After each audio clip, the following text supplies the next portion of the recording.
Hello, Ossining. This is Mayor Rika Levin. I am so excited to be at Bethany Arts Community, learning about Black History Month, learning about the Ossining Black community from the 1700s all the way to today, beautifully curated by our historian, Sharrock. And I encourage everyone to either come to the Bethany community or see it on social media and at the school. Thank you all. I hope that this is going to be a great learning experience for all of us.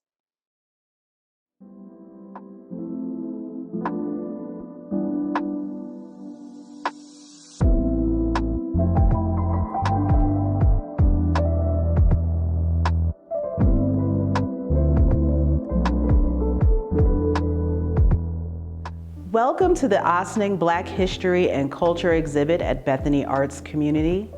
I'm so glad you're here to join us and take a walk through the lives of the Ossining Black community. When I first started doing my research, a few people came to me and said, we thought that the Black community was here because of the prison. This is something that we have to change. We have to change your perception of this great community of people that have gone through so much and triumphed over so many things to make a great life for themselves and for the community as a whole. So you're going to walk through life from slavery till today and see that the lives that these people lived, the challenges they faced, but above all, how they triumphed and made this community a better place to live. Thank you and enjoy.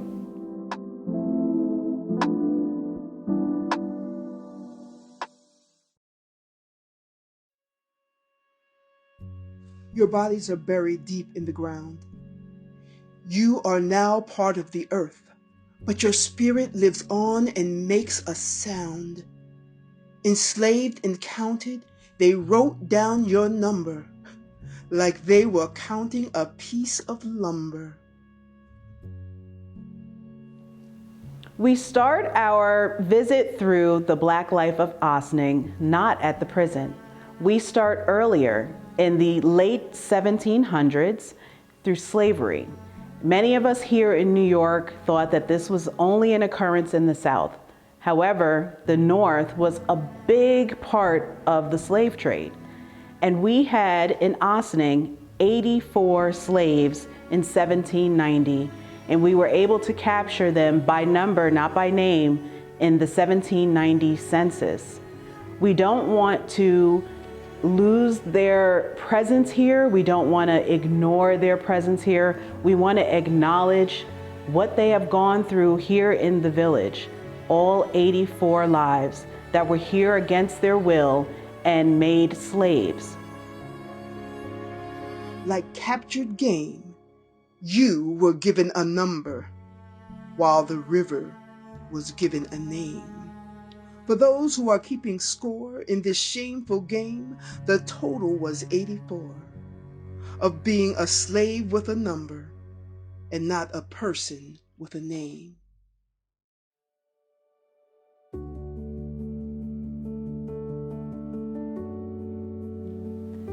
Just after slavery ends in New York in 1827, we see something incredible start to happen in 1830. Black residents that were formerly enslaved are now homeowners and entrepreneurs, something that we never thought we'd see so soon after slavery ended. And this would continue on to the early Black settlers of our village in the early 1900s and through the Great Migration, the time period in which the Blacks were leaving the South because of Jim Crow laws, and they wanted to come somewhere safe to raise their family. We looked at these Black early settlers who were not formally trained in education, but some were. We had musicians, some that were professors, some were barbers. People looked at them for the light that they were for the Black community. Such people as Charles Mciver, who left the South to come to Ossining. He was a trained teacher. However, because of the color of his skin, he was unable to get employment as a teacher. He had to become a houseboy, which meant that he had to work for a white family and do odd ends, things on their land, shoveling, whatever he can do to support his family. But Mr. Mciver did it with pride, and he was able to save enough money and purchase a house on Dale Avenue. Just incredible feat of someone that was denied the occupation in which he was trained because of the color of his skin. We will go on to learn about other prominent members of the Black community, such as Sojourner Truth, who we know as an abolitionist, but we didn't know that she lived in Ossining for 3 years as a servant, and she was accused of poisoning her employer. She went to court and she sued a white man and she won, something that was unheard of that time. This is the early settlers of Ossining. We enjoy many of the freedoms that we have, and we have our veterans to thank for that. We oftentimes don't acknowledge the veterans of our country for the many wars that they fought in. We have Black Americans that fought in so many different wars. We have Captain Lewis Brady, who fought in the War of 1812, but he got no credit for his service because he was a body servant of the man that owned him when he was a slave.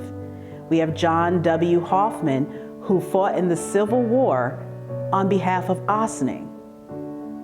We have so many men and women who fought in Korea, World War II, Desert Storm, just all of the wars that we have, and we want to acknowledge them, thank them, and give them the honor they deserve for fighting for country and for family and for us just to live in this country and come back. And many of them did not have the respect that their white counterparts did when they returned home. They still came back to a country that did not love them back, but they fought valiantly for this country and for you.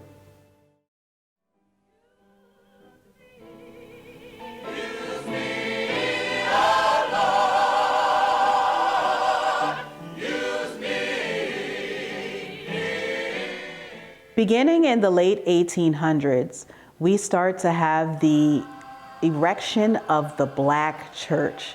And I say that with excitement because the Black church is the epicenter of Black life. That is where we got our first education, where Black people as a people got their self-worth, where they became civic leaders. Everything happened in the beginning of the Black church. So here in Ossining, the first Black church was Star of Bethlehem Baptist Church on Spring Street. Our second was St. Matthew's Methodist Church on North Malcolm Street. Our third was Full Gospel Tabernacle, now on Brandish Street. Holy Spirit Church on Spring Street. And finally, Horak Ministries.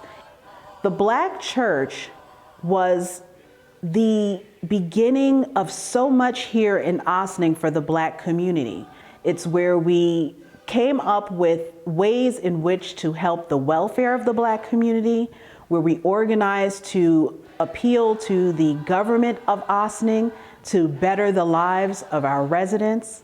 It's where our musicians got their start in the choirs, including the Jernigan singers, who were a combination of the congregation from St. Matthew's Methodist Church and Star Bethlehem Baptist Church, and they went on to perform in all types of states, and they did such wonderful and beautiful, empowering music for our community.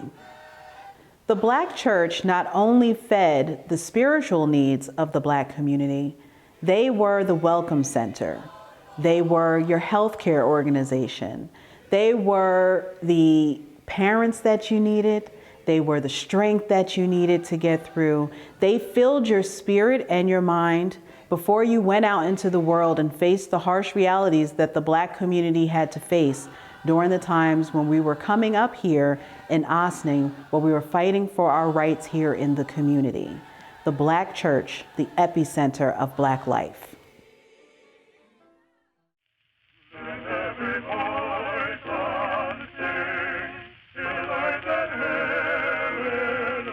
Civic life in Ossining for the Black community was extremely important in fighting against the system that was built for them not to acclimate well into the community. All they wanted was a chance to be a part of this great community and be contributors to this community. Organizations such as the Ossining Negro Civic Organization, the Ossining League. There were so many Ossining Black civic organizations that fought for the Black community to do things that everyone naturally does and doesn't think about that they're able to take advantage of.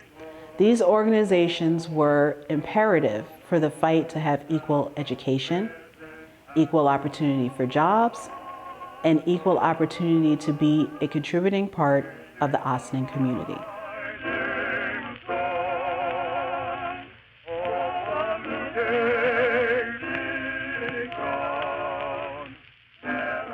So to this day, we are still fighting to be equal in the Ossining community. Many of us have attended Black Lives Matter rallies here in Ossining, Black and white alike. We have the Juneteenth Council, who was formed to bring awareness to the plight of the African American here in Ossining and bring awareness to the history of Ossining. And for many years, the NAACP has had branches here in Ossining and still today to ensure the fight still continues to be equal contributing members of the Ossining community.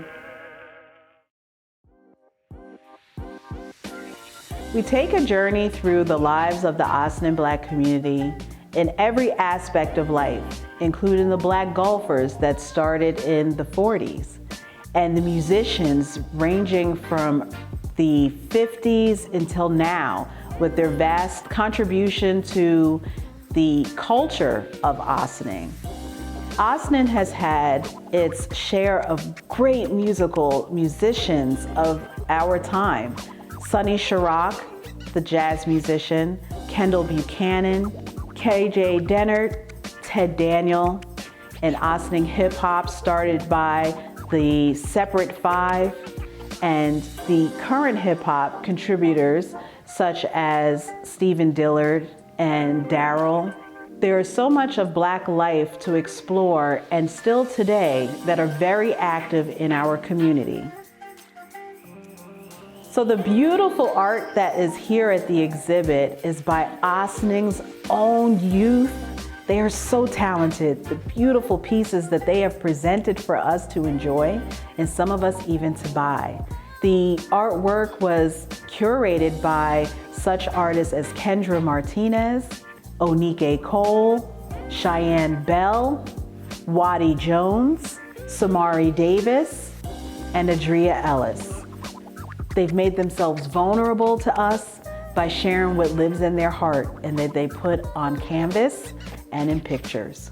These pieces give you a glimpse at the life that they've lived here in Ossining as young Black youth.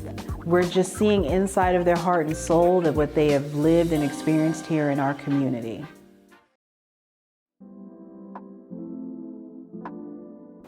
Being the first of anything is a challenge. However, being the first Black of any occupation or any genre of things that you're doing comes with its own unique challenges. One, they're holding the weight of their race on their shoulders, at the same time trying to prove that they are qualified and able to do the job the same as their white counterparts or better. We here in Ossining had our first of so many, including John W. Hoffman, our first Black fireman in the late 1800s. Thomas Carr, our first Black cop in 1952. And even myself, the first Black village historian of the village of Ossining. We thank them and we honor them for holding us up and for doing the great work that paved the way for the rest of the Black community to follow. So I ask you, what are you going to do to be great? We are waiting for you, and you are equipped and you are ready.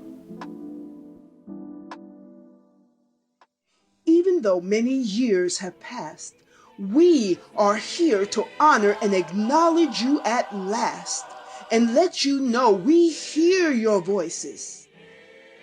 If instead of numbers we only knew we would call out to each and every one of you the names your fathers and mothers gave to you.